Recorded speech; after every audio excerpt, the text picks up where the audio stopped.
All right, still sweating, been working outside. It's tropical out there, been raining, sunshine comes out, sweat doesn't evaporate here in Louisiana. Working on the wood shed, putting up braces, rock underneath, refilling with wood. Here's a picture. And, whew, still sweating. Oh, anyway, last video, Strange Happenings, I mentioned I'd been reading this book. It's called The PK Man by Dr. Jeffrey Mishlove. The PK Man.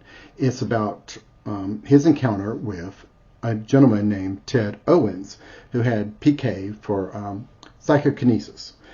Seemed to have some paranormal abilities, weather manipulations, other things like that. And I mentioned that in the other video. Well, this is Friday now, Friday after 5 p.m. Last night, Thursday night, I completely finished reading the book. I had read chapters 1 and 2 and just in one sitting completely finished it off because I could really relate to this Ted Owens character. The biggest difference between me and him, I think, is the arrogance piece and trying to prove yourself. He was constantly trying to prove himself, and a lot of it came off negative, and it does. I learned that in high school and college, trying to prove it to other people, and it was working. It worked, and people freaked out and ran away. You couldn't have friends because they couldn't deal with it. And this is way back when. They just couldn't deal with it, so learned to keep it hidden. And then after a certain event in college, start denying it. And denying it. Yeah, I denied it for a long time. Tried to deny it. It kept working and kept happening, and stuff still happens. It continues, but trying to deny it. And there was an interesting term I learned in this book. He used was ego alien. Basically, when it seems as if you've caused these paranormal, unusual phenomena to manifest and to happen. Sometimes it can be so extreme and maybe even harmful to some people. You want to deny responsibility for it, so you create this ego alien. You push it off and say it's something else doing it. It's not me. I get that. That you don't want to take responsibility for it because some of it can be so big and extreme. How can it be real? Boy, I've mentioned that in that last video. It's like sometimes it feels like, how can it be real? Because it happens. Am I in a coma? Is this a dream? What's happening? So you do try to deny it a lot, but you really can't. So I get that term. I really like that term. I find it interesting and I understand it. So that's pretty cool. In the last video, in the comments, someone mentioned that Dr. Jeffrey Mishlove has a YouTube channel and provided a link, which was wonderful. I subscribed and I watched one of his videos. Apparently it was a replay of one of his past videos, and it was wonderful. The funny thing is, watching Jeffrey Mishlove on there talking, this is going to sound kind of weird because it's like looking into him, and there's no wall. It's like going into his mind, and it's open, totally open.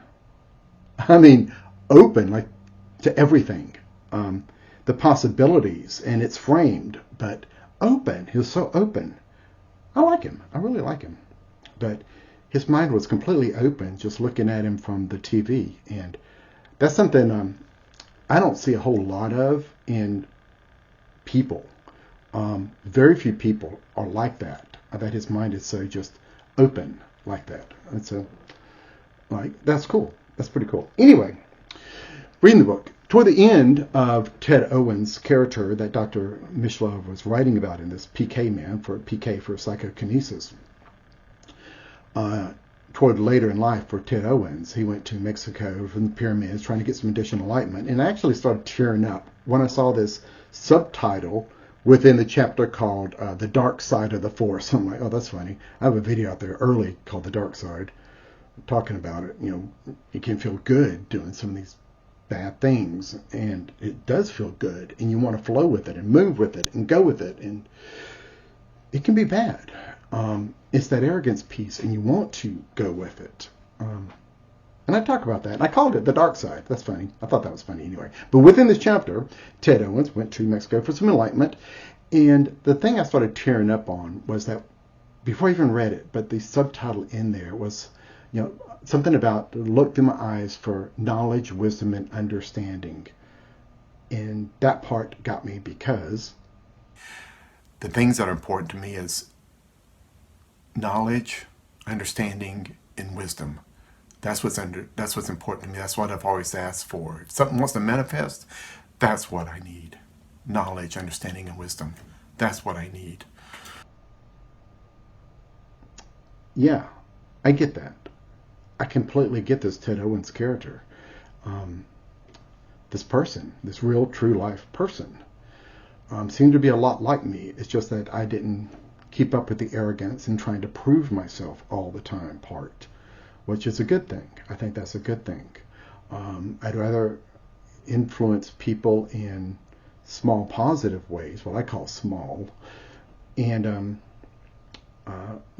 not interfere with free will, but just what I call sharing, just sharing. I'm not trying to teach people. I'm not trying to heal or do any of this other kind of stuff, but I can share, and maybe it'll open up their mind a little. So, I like the book. I did. I like the book, and I totally related to Ted Owens' character, Ted Owens' person. It's just with me, with that one commandment to be kind to others, it helped me keep from being so arrogant, I think, and trying to prove myself all the time.